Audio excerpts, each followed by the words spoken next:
เอาสบายดีสบายดีเพื่อนทุกคนสบายดีมื้อนี้เฮาก็มาบ้านไอ้น้องสายซื่อใสเนาะ อยู่ใกล้ๆฟอร์สมิธนี่แหละก็ที่เฮาเหลียวเห็นนี่ก็มีแต่พระปฏิของเพิ่นก็มีฟาร์มไก่แล้วก็มีงัวเพิ่นอยู่นี่โอ้ดินเพิ่นกว้างขวางแล้วก็เฮาสิได้ไปเลาะลิงในส่วนฟาร์มไก่ของเพิ่นตอนนี้เฮาก็มีรถกอล์ฟเนาะสิพาไปสักก่อนเพราะว่ามันไกลเด้เอาไปเลย Alright let's go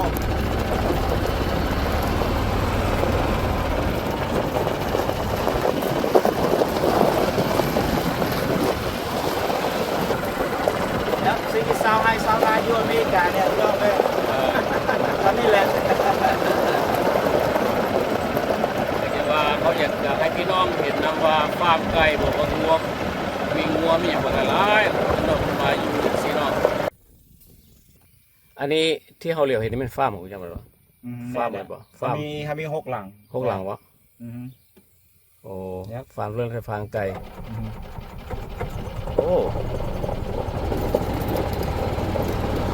ดูพี่น้องไอ้เพราะว่าจนได้ขี่รถไปประมาณย่างบ่ไหว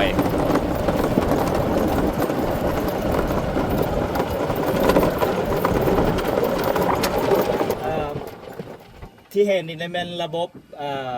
เฮ็ดให้อากาศมันเย็นเวลาอากาศร้อนนั่นก็อันนี้มันซอยได้หลายอันนี้ซอยไก่ได้หลายบ่ให้มันม้วนหลายเนาะอันทางใหญ่ๆแล้วมันทางเข้าอะไรนี่แหละ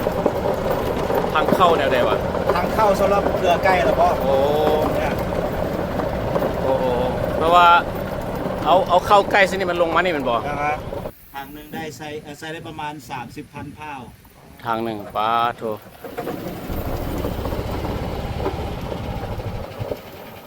โอเคมันเขาย่างไปเนาะเนี่ยน้องสายเพิ่นสิพาเข้าไปเบิ่งข้างในไก่บ่แตกตื่นวะล่ะบ่เป็นหยังอันนี้มันว่าห้องคอนโทรลห้องที่ว่าโอ้นี่วะคอนโทรลโอ้คอนโทรลเทมเพอเรเจอร์อย่างนี้วะคอนโทรลเรื่องระบบเข้าระบบไฟระบบพัดลมทุกสิ่งทุกอย่างอะไรมันเอาคอนโทรลอยู่นี่แหละโอ้ออโตเมติกเนาะแบบทันสมัยตัวนี้นะโอ้ระบบน้ำมันอย่างกับไปพร้อมเรียบร้อยหน้ามันอย่างนี้หมดเลยโอ้คอนโทรลอยู่นี่ว่าตัวนี้นะทันสมัยหลายเวียกเดือนละมื้อกับพี่ได้เก็บไก่หลักนึงประมาณ30 นาทีแล้ววันนี้เขาสิเบิ่งข้างในเนาะวันนี้ไปเบิ่งข้างในด้วยวันนี้โอ้ไก่นี่เนาะมันไก่ค่ะก็3 อาทิตย์6 หลังนี่แต่ละหลังนี่หลายไปได้เลยนะ24,300ตัวนี้24,300ตัวก็หลังอันหาก็เข้าจากที่ตัวหาก็เข้ามาไก่นี่ได้3 อาทิตย์ละ3 อาทิตย์แล้ว3 อาทิตย์นี่ประมาณพาวปลาย2 พาวเนี่ยเกิดจากว่าอาทิตย์เขาขายได้7 อาทิตย์7 อาทิตย์บ่7 อาทิตย์หรือว่า49 มื้อ52 มื้อเขาเจ้าก็เมาแล้วโอ้เนี่ยที่เห็นเลยมันไล่เข้าไล่น้ำแล้วมันว่ามันเฮ็ดของมันเองไปเลยเฮาบ่ได้เฮ็ดหยังมันแปลว่ามันก็แปลว่าคือว่าเข้ามันตกออกมานี่เลยวะตกลงมานี่แล้วก็มันก็เวลามันกินมันสิมืดแล้วมันออโตเมติกลงมาเองวะเฮาบ่ได้เฮ็ดหยังเลยตัวซั่นน่ะบ่ได้เฮ็ดหยังโอ้บ่ได้เฮาบ่ได้ใส่แห้งเฮาบ่ได้เซฟเวลาเฮามาพุ่นอะไรมีแต่ว่าไปเบิ่งกันซิสเต็มของเข้ามันซื่อๆปล่อยลงมาเองเฮาตั้งเวลาตั้งกันไฟให้มันว่าให้เฮาต้องการให้มันกินจักโมงนอนจักโมงอย่างนั้นนะโอ้มีด้วยกัน6 ฟาร์มตายอันนี้เป็นใกล้เขาบ่ตัวแม่ใกล้เขาใกล้นี้แม่นแบบว่ามันเป็นพันธุ์ได้จักฮู้จักอยู่วะเขาเอิ้นว่า Ross 800แต่ว่าก็บ่ฮู้ว่าหมายความว่าจังได๋โอ้ไก่นี่บ่มีไข่ตัวเนาะบ่อันนี้มันไก่เนื้อไก่เนื้อแล้วบัดนี้ไก่ประเภทนี้เลยมันว่าพวกเฮาบ่ใส่แอนติไบโอติกแบบว่าเลี้ยงธรรมชาติอันนี้เลี้ยงธรรมชาติน่ะโอ้เนี่ยคือเป็นหัวอาหารนี่ก็แม่นว่าเป็นเม็ดสาลีถั่วดินถั่วเหลืองไปจังซั่นนะโอ้ ไก่นี่เฮามาแต่น้อยๆวะ ยับแตกแล้วก็เจ้าก็คนมาให้เฮาเลย เฮาบ่ได้ว่าสิซื้อไข่มาเฮ็ดบ่ให้นะเพราะว่า บ่ เฮาแต่ขอเพียงแต่ว่ามีฟาร์มจังซี่ แม่น แล้วเมื่อเป็นสุดแล้วเขาเจ้ามาส่งให้เฮา เนี่ยหน้าที่เฮาก็มีแต่ว่าเลี้ยง อ่า เลี้ยงไก่เฮ็ดอะไรบ่อยมันตายหั้นนะ เออ มันแตกออกจากแฮชเจอรี่แล้วเขาเจ้าก็เอารถทัวร์ อืม มาส่งให้เฮาเข้าหน้าไม่อย่างเข้าไม่อย่างเขาเจ้าก็ส่งให้เฮาไม่ได้เลี้ยง อืม ฮอดอายุเวลาเขาเจ้าต้องการมาเอาเขาเจ้าก็ส่งคนเขาเจ้ามาจับเอา โอ้ เนี่ยสบาย เวลาเอาขึ้นคนมาจับนี่เอารถใหญ่มาใส่บ่รถทรัคบ่ใหญ่วะ เอ็กคินเวลเลอร์คนละ บ่ได้ใส่คนว่าไล่ขึ้นเลยวะ บ่เขาเจ้าก็มีเครื่องจับหรอบ่ โอ้เครื่องจับ แม่น ส่งขึ้นไป หลังหนึงก็ เอ็ด ประ ทิน มาณ เวลเลอร์ 4ชั่วโมงกันแล้ว โอ้ก็ไวเด้อเนาะ เนี่ย โอ้มึงต้องสองฝากทางนี่สองฝากข้างเลย แต่ละฟาร์มนี่ใหญ่เพราะว่าเพิ่นก็บ่ได้ว่าสิมาเบิ่งหลายเอาแท้ว่าเนาะเพราะก็ว่ามีแต่เอาเข้าปลาไว้ให้มันแล้วก็มันกินเองตอดกินเองแปลว่าหลังคานี่ก็ว่าคล้ายๆว่า insulation กันร้อนกันเย็นได้เนาะ โอ้ย ไฟฟ้าก็มีพร้อมเรียบร้อยเพราะว่าต้องใส่ให้มัน อุณหภูมิต้องให้ได้อีก แม่น โอ้ เรื่องอุณหภูมิเรื่องไฟไม่อย่างว่าเขาตั้งยิงในคอนโทรลแล้วมันหันตามที่เขาตั้งไว้หันแล้ว โอ้ขึ้นมาเอง อ่าฮะ ไฟนี่บ่ได้มอดแปลว่าเปิดไว้24ชั่วโมงเลย บอตอนนี้นี่3 อาทิตย์ให้มันนอน8 ชั่วโมง 3อาทิตย์ให้นอน8ชั่วโมง อือฮึ โอ้เฮ็ดจังได๋ให้ใกล้นอนได้จะปิดไฟแล้วมันนอนวะ แม่นละปิดไฟแล้วมันก็พากันนอนนั่นแหละ โอ้ แบบมันเป็นธรรมชาติ โอ้ เนี่ย 3อาทิตย์นอนเท่านึง อ่าฮะ แล้วฟาร์มอื่นก็สีเดียวกันกว่าไก่นี่ เนี่ย สี แบบเดียว ขาว กันเบิ กั ด น ยับ ไปรอมันคือจังน้อยเบิ่งซั่นน่ะ เนี่ย รวมแล้วมี3อันน่ะหลังอันนั้น6หลังนี่เป็นจักตัวจิได้อยู่วะรวม ประมาณแสนกว่าโต แสนกว่าโตวไก่นั่นน่ะ เพราะว่าหลังหนึง24,000เด้ แต่ว่าเวลาเขาขายให้บ่ได้ขายพร้อมกันติขาย พร้อมกันแล้วบ่ แสนกว่าโตวไก่เลย ยับเขาเจ้ามาเอาพร้อมกันเลย โอ้รถมันต้องหลายคันเติบถ้าสันรถมานี่นะ หลังหนึงประมาณ4-5 คันรถ โอ้หลังเดียว4-5คันรถ เนี่ย แล้วมาไล่ไป6หลังเบิ่งสิซ้ำใดเนาะ โอ้ย โอ้ละระบบซิสเต็มจะนี่มันแบบทันสมัยอีหลีเอาเข้าใส่อาหารมานี่เขาเจ้าบริษัทเอามาให้เฮาอะ แม่น โอ้ เขาเจ้าเพราะว่าให้เฮาเบิดเรื่อง อาหารการกินเรื่องยาเรื่องอย่างที่เขาต้องการเขาเจ้า โอ้ เขาซื้อแล้วเขาเจ้าเบิดนะ ซื้อแล้วเขาเจ้าหมดเลยมีแต่ว่าเฮามีอันสถานที่แล้วก็เขาเจ้ามาเบิ่งเนาะคันเฮาอยากกันเลี้ยงไก่เลี้ยงหยังก็ได้ก็เขาเจ้าส่งให้เฮา อย่าเอาไม่ได้แต่ลงทุน อ่า ปุ๊กเงินของ ปลูกเฮือนของเขา อย่าแล้วเขาเจ้าก็ให้คอนแทรคกับเขา แล้วไก่น้อยนี่มันตายอยู่บ่แต่ละมือ ก็บ่หลายมื้อละ10 โต20 โต 6ฟาร์ม6หลังนี่ได้ โอ้ก็ประมาณ100ปลาย ตายนะแต่ละมือนั่นน่ะเนี่ย ขึ้นว่าใกล้แสนตัวเนาะมันก็บ่ได้กระทบกระเทือนผู้ใดดอกใกล้ละเสื้ออีก3อาทิตย์ก็ได้ขายเพราะว่าอีก3-4อาทิตย์ก็ได้ขายเลยได้จะว่า7อาทิตย์เนาะผ่านมาก็3อาทิตย์ละ ยับ อีกโอ้ขาย ยับ แปลว่าเมื่อสุดนี่แล้วก็เอาสุดใหม่มาใส่ อือฮึ โอเคเอาไปเบิ่งฟาร์มมาจังหน่อยเบิ่งดินเจ้าจักเอเกิดเนี่ยล่ะ มีแต่92 เอเกอร์บ่หลาย 92เอเกิดนี่บ่หลายวันนี้ แต่ โอ้92เอเกิดว่าบ่หลายแล้วสิว่า สำหรับฟาร์มนี่ถือว่าบ่หลาย บ่ถือว่าบ่หลายแม่นบ่ ถือว่าบ่หลายสำหรับฟาร์ม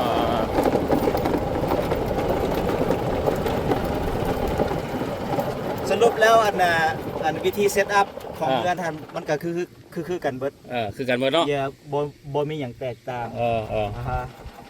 โตแบบเดียวกัน แม่น แต่ละฟาร์มนี่ก็ซ้ำกับฟาร์มที่เราเห็นเลยเนาะก็สิว่าเนาะก็แบบเดียวกันเนาะ คือกัน คือกัน เนี่ยคนลาวเฮาก็ที่ว่าเฮ็ดอาชีพเดียวกันนี่ก็มีประมาณ 7-8 ครอบครัว อยู่อากันซอเขานี่นะ อยู่ใกล้ๆกัน ใกล้ๆกันนี่7-8ครอบครัว แม่นแหละ แปลว่าอันนี้เป็นอาชีพเขาเลยหลักๆเลยตัว อาชีพหลักเลย แปลว่าเฮ็ดรายการแปลว่าบ่ได้เฮ็ดแปลว่าอันนี้เป็นเลือดเป็นการของเขารายได้ของเขา เลย โอ้ เนี่ยคันเฮา ก็เราตั้งใจเฮ็ดนี่มันก็เลี้ยงเขาเหลือเฟือละ บ่หังแล้วก็บ่ทุกข์ผู้ดีอยู่ผู้ดีกิน แปลว่าเลี้ยงเขาได้ แม่ แต่ว่าคือว่าแหละเนาะเฮาเบิ่งของเรานี่ก็บ่แม่นน้อยๆฟาร์ม6หลังเนาะไก่นี่แสนกว่าโตวเนาะแต่ว่ารายได้เพิ่นบ่บอกจักหลายน้อยฮะก็คือว่าเลี้ยงครอบครัวได้ว่าซั่นเถาะ อันนี้ทางเข้าสำหรับให้งัว โอ้งัวยังมีงัวอีกเนาะ ยัง ตอนนี้งัวไปใส่มาตอนนี้ โอ้มันฮ้อนน่ะสิมันพากันไปนอนเซาโฮมพุ่นละ ลายไปได้งัวนั่น ประมาณ 6-70 แม่นี่แหละเพราะว่าดินเฮามันอันบ่กว้างเด้ โอ้ ต้องได้จงไว้สำหรับตัดหญ้านำหั่นนะ แล้วขายได้ขายอยู่บ่ โอ้ยขาย เออ เลี้ยงคันสิว่าแล้วงัวหั่นเป็นเวียกสำรองว่าซั่นซะ แต่ว่าไก่เป็นหลัก ไก่เป็นหลัก โอ้งัวเป็นสำรอง และหลังจากงัวมีอย่างอีกบ่ได้เลี้ยงเติมอย่างอีกเหรอ พอละพอละเวียกหลายละ ก็ว่าหลายเว้ยบ่หลายนี่บ่ ก็ ก็สมควร สมควรว่าหลายก็บ่หลายว่าบ่หลายก็หลายอยู่ คือ6หลังนี่นะใช้เวลาอยู่ประมาณ4-5 ชั่วโมงก็ได้มือหนึงนะก็แล้ว คือ4-5 ชั่วโมงหมายความว่าไปเกลือไก่บ่ไปเลาะเบิ่งทุกอย่างนี่วะ เวียกประจำมื้อหั่นแหละไปคันสิว่าน่ะตื่นมาครับ อื ก็ ม เฮ็ดเก็บไก่เก็บหยังแล้วก็เบิ่งเบิ่งหั่นแปลงนี่แปลงอะไรเล็กๆน้อย คือสว่าไก่นี่เวลาเขาขาย7 อาทิตย์หรือว่าปลายนึงเนาะสรุปเฉลี่ยแล้วเนาะ นั่นแหละ แล้วรถเขาเจ้าสิมาบริษัทเขาเจ้าสิมาเอาเลย Yep. Yep. หลังจากเอาไปแล้วเขาก็ทำความสะอาด Yep. ดูดขี้มันออก อ่าฮะ แล้วขี้ไก่ได้ขายได้บ่หรือว่าเอาไปให้ โอ้ขายแล้วบอกกันเนเบอร์แถวนี้เขาเจ้าญาติกันซื้ออยู่ โอ้ เนี่ยท่านหนึงก็14-15 ดอลพุ่นเด้ ขายเป็นท่านเลย Yep. yeah. แล้วงัวจะได้ง่าหลายสิ โอ้เหลือเฟือ เหลือเฟือ งัวตะกี้ค่อยเลี้ยงหลายอยู่เพราะว่าค่อยเซาดิน บัดนี้อายุหลายแล้วกับลูกเต้าก็ใหญ่แล้วนี่เนาะ อายุหลายอายุเท่าไหร่เดี๋ยวนี้ 50แล้วเด้ โอ้50ว่าหลายเลยเด้อเนาะยังบ่หลาย50ยังหนุ่มน้อยอยู่ยัง เนี่ย สบายอยู่ยังแข็งแรงอยู่ เนี่ยตะกี้หัน6หลังนี่เขาเฮ็ดผู้เดียว เออ แต่ว่าเดี๋ยวนี้หันบ่ไหวแล้วก็เลยว่า เออ อันน่ะจ้างคนมาซอย เฉลี่ยแล้วนี่ปีหนึงอันเอาออกเข้านี่จักเทื่อนี่หลายเทื่อบ่หลายเทื่อได้คิดว่า7 อาทิตย์ เนี่ยเฉลี่ยแล้วปีหนึงห่างงวด แต่ว่าบางเทื่อหันได้ฮอด6งวดกับนี้อาทิตย์หนึงเขาเจ้าสิมามา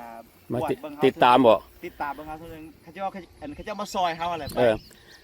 ถ้าหากว่าเขาผิดพลาดตัวใดหรือว่าแนวใดมันเขาจะบอกเขาบ่แปลงโอ้ก็ดีเนาะ แต่ว่า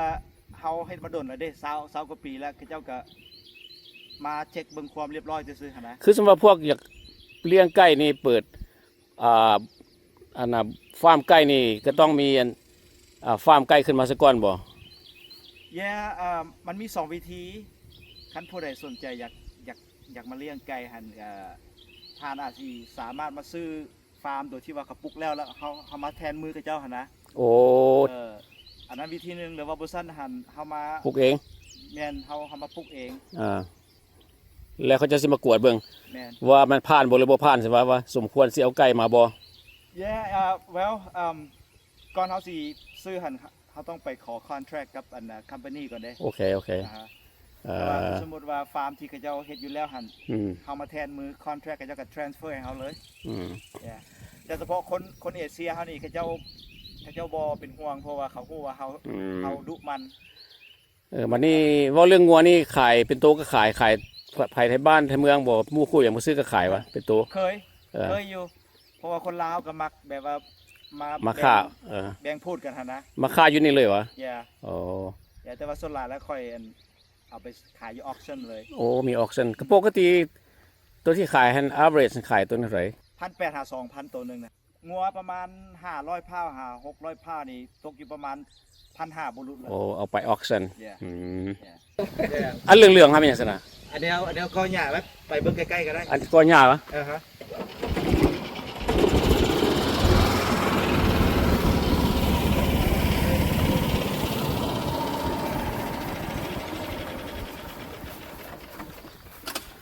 เพราะว่าชีวิตคนเลี้ยงไก่นี่มันมีเวลาหลายเด้ไปตีกอล์ฟก็ได้ไปซิดเบ็ดไปล่าเนื้อก็มีเวลาเหลือเฟือ โอ้มันไปเวียกส่วนตัวของเขาเอง แม่น เขาเป็นนายเขาเอง yes อันนี้แม่นรถก่อหญ้า เครื่องก้อนหญ้าสำหรับงัวอันนี้อันที่ว่ามันเป็นแป้วแม่นแล้วนะ โอ้กอหญ้าสำหรับงัวที่มันเป็นมัดเหรอวะ เขาเอาไว้ให้มัน มัดมนๆเท่าไหร่ yes อันนี้รถกอหญ้าที่ว่าเขาเห็นที่ว่ามันมนท่านแม่นเนาะกอไปซะเนาะ Yep ถ้าเขาเจ้าซื้อหลายไปเลยหญ้าตอนนั้น ก้อนหนึงอันที่เห็นน่ะประมาณ$40 กอหนึงเท่าไหร่ Yep อยากไปยามเมืองลาวอยู่เลยว่าบ่มีโอกาสมันไปยากกว่านึง โอ้อยากไปแต่ว่า เวลา เวลาโอ้ยาก เวลาที่ว่าเขาบ่มีไก่หันมันมีแต่2 อาทิตย์นึงน่ะ เออ แต่ว่าก็แพลนอยู่ เพราะว่ามีคนมาซอยแล้ว โอ้ดีใจน้ำเนอกที่ว่าคนลาวเขานี่มาอยู่พี่แล้วก็มีความสามารถเฮ็ดฟาร์มไก่ได้ แล้วก็มีเมื่อทุกสิ่งทุกอย่างมี อันนี้รถขี้เลียนบ่ แม่น ขี้ได้เยอะตัวนี้ก็ได้ ได้อยู่ แต่ว่ามันอันน่ะบ่ค่อยได้ใช้มันเสียงดัง storage บ่นี่ sharp ชอบวะ Yep ชอบแปลงนั่นแปลงนี่ yeah โอ้ เฮาเฮ็ดฟาร์มนี่เฮาต้องรู้จักแปลงเด้ โอ้อันนี้เอารถไว้นี่อีกวะนี่รถอันนี้ก็มีอีกวะนี่ รถสำหรับ โอ้รถใหญ่เนาะคันนี้เนาะ สำหรับไปในเมืองสำหรับ โอ้ รถส่วนตัว โอ้เป็นชอบอีก ฮะ อันนี้ก็เฮือนเนาะเฮือนคือว่าเฮือนสวนก็บ่แม่นเป็นเฮือนแท้ก็บ่แม่น แม่นอันพวกข่อยมีเฮือนอยู่ในเมืองพุ่นอีกหลัง ยังมีอีกวะ yeah อันนี้เป็นเฮือนแบบว่า อยู่ฟาร์ม อยู่ฟาร์ม แม่นละ อันนี้ก็เป็นเทรลเลอร์สำหรับไปแคมปิ้งใช่ปะ แม่นสำหรับไปปิกนิก เทคนิคบอกไปอย่างเอาแก้ตัวนี้ไป เพราะว่ารัฐอาร์คันซอนี่มันเป็นอันรัฐที่ว่าเป็นรัฐที่ว่า ท่องเที่ยวแบบเทคนิคหลายบ่ มันเป็นแบบธรรมชาตินะเป็น โอ้ ภูผาป่าไม้เราต้องมีแบบเทรลเลอร์เนาะ คันคนมักอัน outdoor นะ คนมาเอาดอ Yep เทรลเลอร์นี่ก็ซ้ำกับเฮือนตัวสินะ เฮาอันสามารถ อ่า กินนอนมีบอลแตงอยู่พอกิน อืม มีห้องน้ำมีอย่างพร้อมอยู่ใน ซ้ำกับเฮือนเลยนี่นะ yeah พี่ลึกรถถีบ อันนี้ก็รถเจ้าอีกคันนี้เบนซ์นี่ รถเมีย รถเมียโอ้รถผัวแล้วมันขับรถตัดหญ้าก่อนรถผัว รถผัวขี่อ่า ตัดหญ้า เนี่ยส่วนครัวมันก็มีหัวค่าตัวนี้นะ อันนี้สำคัญหลายอันนี้นะ โอ้ ถ้าบ่มีอันนี้นี่มันบ่แม่นฟาร์มคนลาว อาหารลาวนี่ต้องมีค่าเนาะ Yeah มันคือเจ้าเฮ็ดจังได๋มันคือปลูกได้เงาขี้ไก่นี่มาใส่วะ โอ้ยฝุ่นบ่อึดบ่อยากเด้ใส่ละ โอ้ยแม่นแล้วคุณฟรีเนาะ มีค่า มีค่า เขือหมักทั่วหมักใส่ โอ้บักแตง บักแตง ก็ปลูกอยู่หั่น ครบหอมลาบหอมอย่างนี้เบิด แบบนี้ก็บักทั่ว บ่ได้ซื้อเขา บ่ได้ซื้อหยังเลยตัวเสินี่น่ะ บ่ โอ้ในบักเขือนี่กำลังสิออกมาได้นี่เนาะโอ้บักเพชรนี่มาหลายแท้นี่ กำลังเป็น บักเพชรโตหลายแท้ ดินเฮามันกว้างเฮาดูทางเฮ็ดสวนนะ แม่นแหละ90กว่าเอเกอร์เบิ่งดูพี่น้องพี่ลึกกิโล90กว่าเอเกอร์ Yeah อันนี้ก็หอมเซลาบตัวนี้น่ะหอมเป นะหายากเลย หายากไปตลาดมันบ่มีงามชนิดตลาดนะ Yes หอมเปพุ่นอันน่ะต้นอันน่ะนางเลิศ คำว่าผักอีเลือดมันบวคักโอ้ย อ่าฮะ โอ้ยยังไงมันคือใบใหญ่เด้ยอดขี้ไก่ปะ ขี้ไก่ โอ้ขี้ไก่นี่มันเป็นฤทธิ์เดชพี่ลึกได้ฤทธิ์เดชของขี้ไก่นี่ เด็ด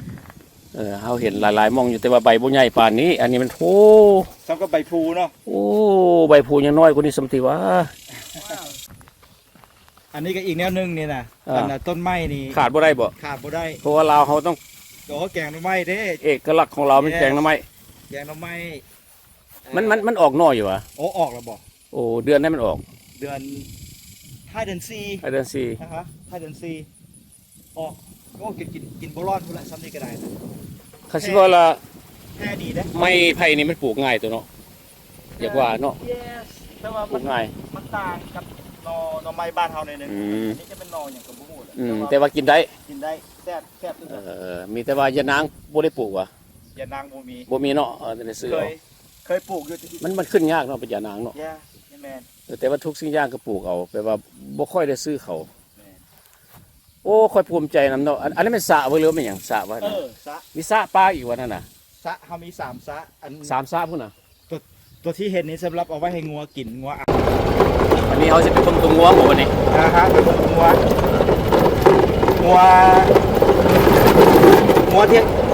ที่ว่าพี่เจ้ามักเลี้ยงกันแถวนี้เป็นงัวดำงัว Black Angus โอ้ เนี่ยราคาดีซีนงาม แล้วก็กระเด็นตัวใหญ่เสียนมันดีเลยเนาะ โอ้ยมาเพียรสุดยอดเลยแหละซีนมันหันเนี่ย ค คนลาวนี่ต้องมาเพียแล้ว เย เนาะ สมาเพีย คือว่าดิน93 เอเคอร์นี่เป็นเขาเป็นเจ้าของเลยตัว แม่แม่ มันง่ายกว่า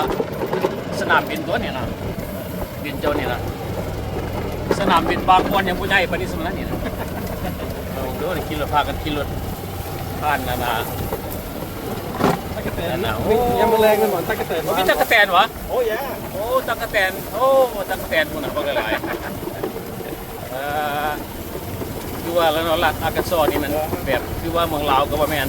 บื้นของอยู่ของกิน อุดมสมบูรณ์แล้วอากาศแม่นแม่นคันซีเว้าเรื่องของกินพืชอยู่นี่เนาะ บื้นคันคนมักอาหารลาวบื้น แม่นแม่นแต่ว่าอาหารเราเขาก็ขาดบ่ได้คือว่าแล้วมันต้องไม่ใส่ก็ยังกินคือเก่า บ่มีแต่ปลาแดกปลาแดกอีกยังปลาแดกน้ำปลายังได้ซื้อกับเจ้าอยู่ ก็ของเล็กๆน้อยๆมันเกิดเป็นอย่างเนาะตอนนี้หัวหน้าเพิ่นก็พามาเบิ่งงัวพุ่นน่ะโอ้มีแต่บักขนาดก็สมพอจะว่าราคามัน1,000 ปลาย $2,000มันก็แม่นแล้วมันตัวใหญ่ก็เดียก็ดอก เด้บักอันนั้นเป็นบักเทิก บักนี้บักเถิกใหญ่ตัวนี้น่ะพูดอ่ะ สองเทิก $2,000 กว่าต้องได้แน่นอนบ่ตอนนั้น เอาอัน เดือนวะบักใหญ่ๆนั่น ตัว บักแรกไปเมื่อกี้นี่ ตัวแนวนี่เขาเจ้าอันน่ะบ่ขายเป็นเผาเขาจะขาย ขายเป็นตัววะ ขายเป็นหัวแต่มันงัวมันเฮาอันน่ะงัวรีจิงัวที่เขาเอิ้นว่าฟูลเบลัดนะ อ๋อนี่ฟูลเบลิดบ่ห้อง Yes เป็นเหรอ แล้วเขาเจ้าขายแพงนิดนึง พวกนี้เขาห้อง Black Angus แม่น สิ้นมันสินุ่มคือว่าเราเคยจะว่าเฮ็ด แม่นละ เฮ็ดเบอร์เกอร์ก็แซ่บ Yes สิ้นนุ่มดี Yes มันอีก อือฮึ เฮ็ดลาบก็ สุดยอด สุดยอดบ่ อ๋อสุดยอด มาเพียนั่นน่ะ สุดยอด โอ้มันหลายมีแต่สีดำตัวนี้นะตัวบักใหญ่ๆพูดนะตื่นเนาะมันตื่นเนาะ ตื่นแลน คนแปลกหน้า โอ้อืม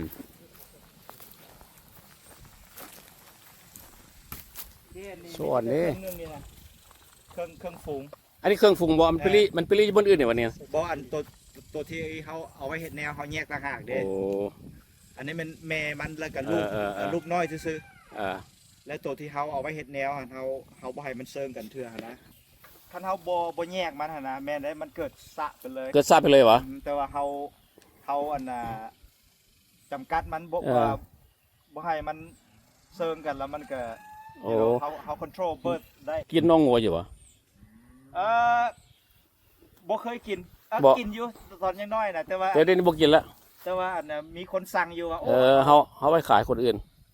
เอาน่ะน้องงัวไว้ให้เด้อๆนะแต่ว่าก็บ่ได้ขายเราไปปั่น น้องมันก็น้องตัวใหญ่แล้วเพราะว่างัวมันตัวใหญ่ Yeah, it's huge like ตัวใหญ่แล้วเว้ย 15-20 pounds คนลาวเขามักก็ไปต้มใส่ผักอีเลิศเราเลี้ยงงัวนี่ก็คือว่าเราก็ต้องมีห่มเนาะห่มให้มันงัวอยู่ ต้นไม้นี่ก็ที่ว่าซอยได้หลายงัวยามมันแดดร้อนมันก็พากันมาอยู่นี่เห็นบ่ทั้งลุ่มก็จนแปลนหมดพวกงัวมาพักอยู่นี่93 เอเคอร์ปาที่โถแล้วก็เป็นเจ้าของ โดยตรงเองเนาะบ่ได้ว่าสิมาเศร้าดินดอนเพิ่นแปลว่าเพิ่นเป็นเจ้าของเอง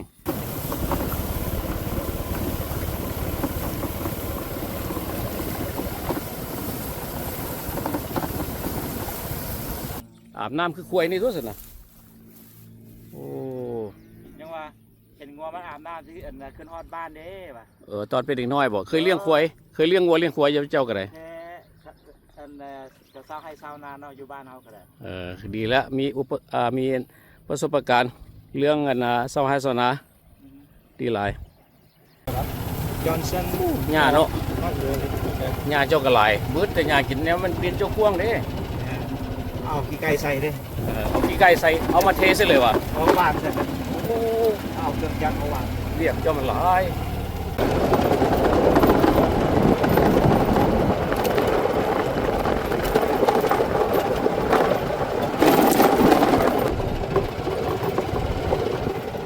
ก็สร้างนั่นนี่ อันนี้ไม่ใช่อย่างนี้นะ พวกเงินให้คนมาซอยเฮ็ดเวียก โอ้คนมาเฝ้าฟาร์มเขาอย่างซอย Yes, yes อันนี้เขาจ้างสร้างมาเพื่อเราเฮ็ดทำเด้เฮ็ดเองวะเฮ็ดเองหมดนี่น่ะ yes เอาเฮ็ดจากห้องนอนนี่สินะ 2 ห้องนอน 2 ห้องนอน 2 ห้องนอน1 ห้องน้ อืม ำสำหรับ สำหรับทรายสด น้ำนี่เขาต้องได้ใส่เวลบ่น้ำบาดาล งอใส่ซิตี้บ่ yeah city ว่าซิตี้น้ำมาถึงไหว เนี่ยถังมัน โอ้ดีเลยดิเนี่ย yes แล้ว yeah this is a very good location เขามี natural gas มันมี city โอ้ water yeah เจ้าเฮ็ดแบบแต่สแตนดาร์ดเท่าเนี่ยงานนี้ก็ได้แบบย่าหมายความว่าเจ้าเฮ็ดเฮือนนี่แบบได้อันมาตรฐานอีหลีใส่อินซูเลชันได้ทุกอย่างห้องดอกห้องน้ำแบบสแตนดาร์ดเขาเลยโอ้ปลูกเฮือนนี่เขาได้ขอเพอร์มิทบ่อยู่รัฐนี่หรือว่า คันว่าเขาอยู่ใน city limit man แม่นบ่อันนี้บ่เป็นหยังเนาะปลูกได้เลยโอ้สบาย น้อยเขาพูดว่าเขาเห็น โอเคก็หลังจากเพิ่นพาเฮาไปเบิ่งฟาร์มไก่แล้วก็ฟาร์มงัวก็ว่าแม่นเนาะเพิ่นฮักปล่อยไปเพราะดินเพิ่นกว้างขวางหลาย93เอเกอร์ก็บ่พอฉะนั้นก็มีเครื่องเฮ็ดเวียกอุปกรณ์การสร้างเพิ่นมีรถมีรางแล้วก็เฮือนเพิ่นก็ปลูกใหม่อีกหลังนึงเพื่อว่าให้คนมาซอยเฮ็ดฟาร์มไก่ก็ขอบใจหลายๆนำน้องสายที่ว่าเพิ่นอนุญาตให้เฮามาถ่ายคลิป บ่เป็นหยังพี่น้องก็อาจสิสนใจว่ามันยากบ่หรือเฮ็ดฟาร์มไก่นี่ก็บ่ยากดอกสำหรับคนเอเชียพวกเฮาคันสมมุติพวกเฮาหักบ่ติเหือะติเปื้อนนั่นนะมันแม่นแทบมันก็เหม็นเนาะมันก็เหม็นนิดนึงแต่ว่ามันก็เป็นเวียกที่ว่าคงโตเฮาเป็นนายของเฮาเองเฮาบ่ต้องแต่ว่าตื่นดึกเช้า เขาจะตื่นแต่ก็ตื่นได้ yes เฮาเป็นนายเฮาเอง รายได้ก็ถือว่าโอเค yes ก็ดีก็เฮ็ดการสำหรับคนเฮาที่ว่าบ่มี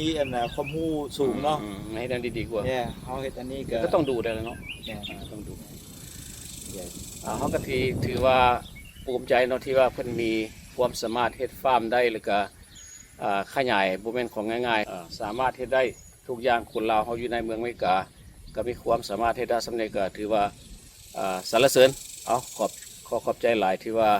พี่น้องเข้ามารับชมวิดีโอของเฮาสบายดี Bye